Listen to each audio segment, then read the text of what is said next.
I'm Robin Kurian. Thank you so much for tuning in. I'm here in the heart of New York City, Times Square, in front of the New York Police Department.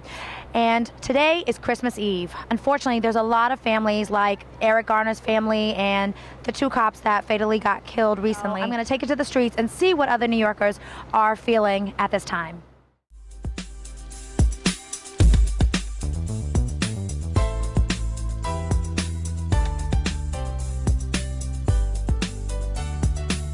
I'm here at Myrtle and Tompkins in Brooklyn, where the shooting took place of the two officers, Officer Ramos and Officer Liu. Right behind me, you have police officers, men from the fire department that are here paying their respects. My mom, she usually picks up my niece from the school that's maybe about 2 blocks away. So my niece used to see the same Latino cop every day. Officer Ramos. Yes, Officer Ramos. And she was like really affected by it. She even went to the memorial site to leave a candle and say a little prayer for him because she was like so affected by it. How old is your niece? She's 9 years old. It actually took the death of 2 innocent police officers for, I say, the city to open their eyes even more. And Eric Garner and Michael Brown got killed or whatever by officers. Like in my opinion, they really didn't make much of a big deal about it. Now I feel like it's a concern to them because it affected one of their own. Violence against anybody, but when you have violence against those who protect us, it just gives it a little more, another degree of, it's a little more heinous. The rhetoric was heated, but the rhetoric needs to end, and we need to go to healing. You know, the protests can keep going after the funerals, because we do need some type of reform, but nothing should ever lead to something like this. And the families of Eric Garner and Mike Brown have also said that they don't want this to become anti-police. They do not condone acts of violence at all. Our communities are not anti-police. Our communities are anti-criminal justice system that we've seen or we feel have failed us for so long. We love our police. Without our police, the whole city would be in chaos. I'm here with Jamel Britt, who lives actually in this community. Am I correct? Yes. Okay. Now, were you here when the shooting happened? I mean, did you hear gunshots from where you live?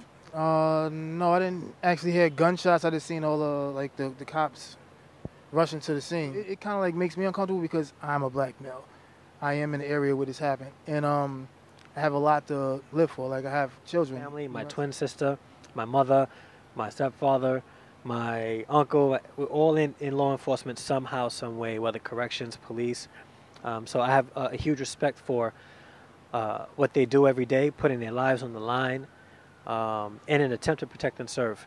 But that doesn't dismiss how some officers, not all of the NYPD, tend to abuse their power and abuse authority that comes with carrying a badge and a gun. And what happened to Officer Ramos and Officer Liu is extremely tragic and should have never happened. I too believe that there has to be some kind of reform. I do believe that the NYPD should have a little bit more of an accountability system that would hold police officers accountable when they do tend to abuse power. One thing that was unmistakable is that Eric Garner's death was uncalled for. There's a lot of things that happen just by watching the video itself that would make everybody who watch it uncomfortable. Like, I have an organization called The Roll Call, which is all about fatherhood involvement, fatherhood engagement.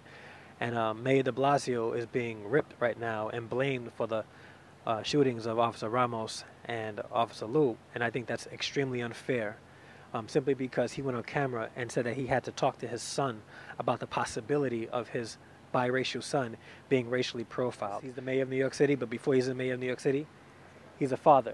And I would rather, if I was mayor, I would rather go home to peace and have the city upset with me than have the city at peace with me and go home and have war with my family. Firearms are responsible for close to 32,000 deaths a year in this country. 20,000 come to suicide, another 10,000 or so are coming from homicides, and then we have accidental deaths. And so what we're looking to do is provide alternative to violence, education programs in regards to firearm safety and suicide prevention programs to let individuals know that there are people out there that care and want to help them. I believe a lot of the time, a lot of situations over the last couple months and over the last couple years have been more motivated out of fear than out of a hate for a black person. Yes, and I'm not letting anybody off the hook. I'm not saying what they did was right. I'm not saying what they did was wrong. I still feel that at the end of the day, they're humans.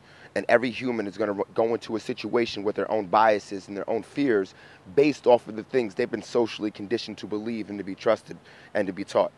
So, Whether it's media or just their family telling them or whatever. well, you know what it is? You don't hear about the good.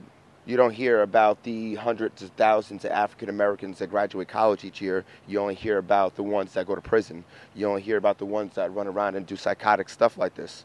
You don't hear about the ones that are out helping their community, starting programs, mentoring kids, tutoring kids. We're right now standing outside of Sumner Projects, and I'm from Westchester County. Anybody that I go and speak to is going to know immediately that I'm not from here. Not because of the way I'm dressed or the way I look, but because of the way I speak.